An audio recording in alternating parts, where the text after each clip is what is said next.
चिरां जिल्लानि गुरुभाषा पेरिस सिंनि लाइमुथियाव थामथि बर' केथलिक लाइमोन जखनथाया 21 अक्ट'बरनिफ्राय सोलिगासिनो। दिनै ब्रैथि सानाव नोंसोर आंखौ अनोब्ला आंनि थिननायफोरखौ मानिगोन आयदाखौ लाना गुरुभाषा पेरिस सिंनि लाइमुथियाव थामथि बर' केथलिक लाइमोन जखनथायनि मावबादा जालाङो। मावबादाजों लोगोसे लाइमोनफोरनि मोसानाय, सावगारि आखिनाय, दिरुं बोनाय आरो गुबुन बायदि बायदि हाबाफारि लानाय जायो होनना मिथिहोदों। गुबुन फारसेथिं दिनैनि ब्रैथि सानाव गाहाय आलासि महरै एबसुनि लेङाइ आफादगिरि खोरोमदाव औवारि आरो क'क्राझार CITनि प्रफेसार डक्टर आलबिस बसुमतारी मोना बाहागो लानानै लाइमोनफोरखौ थुलुंगाखां बिबुंसारनि गेजेरजों बोसोन होलाङो। बे बर' लाइमोन जे केथलिकनि इउथनि मोनसे जथुमा जादों। बेयो गुरुभाषानि गिर्जानि पेरिसनि सिङावहाय बर' लाइमोन गौथुमा बाहाय जथुमदों। बेयो मोनसे जोबोद मोजां हाबाफारि, मानोना जोंनि जि लाइमोनफोर स्कुलाव थांनाय, कलेजाव थांनाय फरायसा लाइमोनफ्रा जोङो बे लाइमुथि हालामाव गासै बिथांमोनहा गुरुभाषा सिंनि ओनसोलनि बेवहाय लाइमोनफ्रा ज' जादों आरो बिनि गेजेरजों जोंखौ लिंहरनायनि थाखाय आरो जोङो दिनै बर' हारिनि गेजेराव बा समाजाव माखासे गोग्गो थासारिखौ सोरजिनो थाखाय बिथांमोन लाइमोनफोरखौ जोंनो ज' ज'यै नांगौ। दा बिनिखायनो बेवहाय जोङो माखासे मोजां बाथ्रा सुबुरुन होनो मोननानै जों गोजोननाय मोन्दों। मानोना आथिखालाव जोङो गोग्गो सोलोंथाइ लानायजों लोगोसे जाहाथे जोंनि लाइमोनफ्रा गुबुन गुबुन समाजनि आरो गावनि थाखाय गुबुंले थासारिनिफ्राय गोजानाव थानांगौनि थाखाय बे मोनसे सम।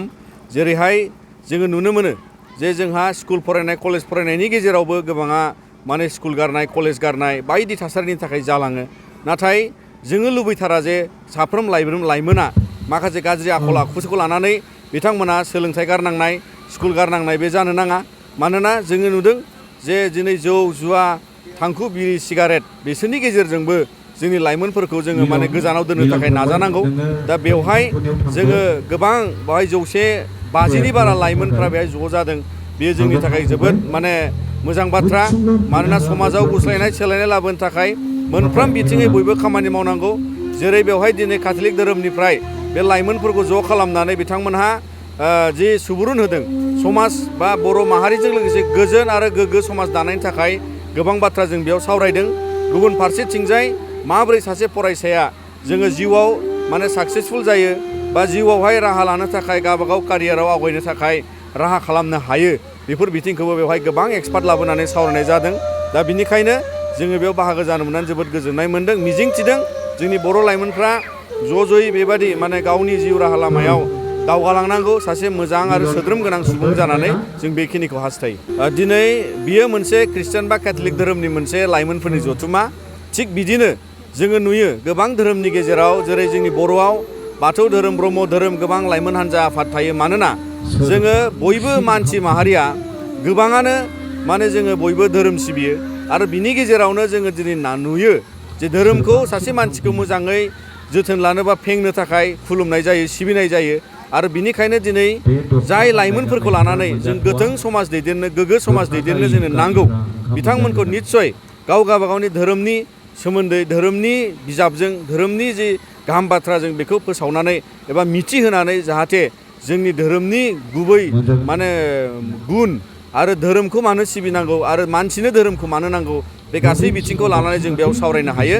दा बिनिखायनो धोरोमिया माखासे बाथ्राफोरखौ लानानै दिनै बयनिबो धोरोमाव बेखौ नांगौखाय गोबां धोरोमा बेखौ सावरायो। दिनै जों नुयो इस्लामावबो सावरायो, ख्रिस्टानावबो सावरायो।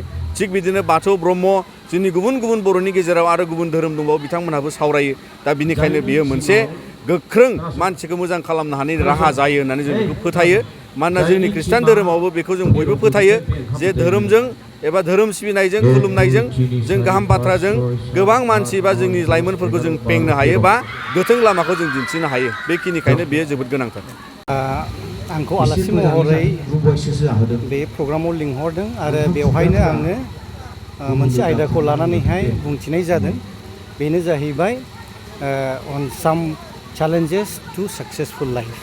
दा जोंनि जिउ खांनायावहाय जों माबोरै जों साक्सेसखौ मोननो हायो बेफोरनि बिसय आङो बुंथिनानै होदों।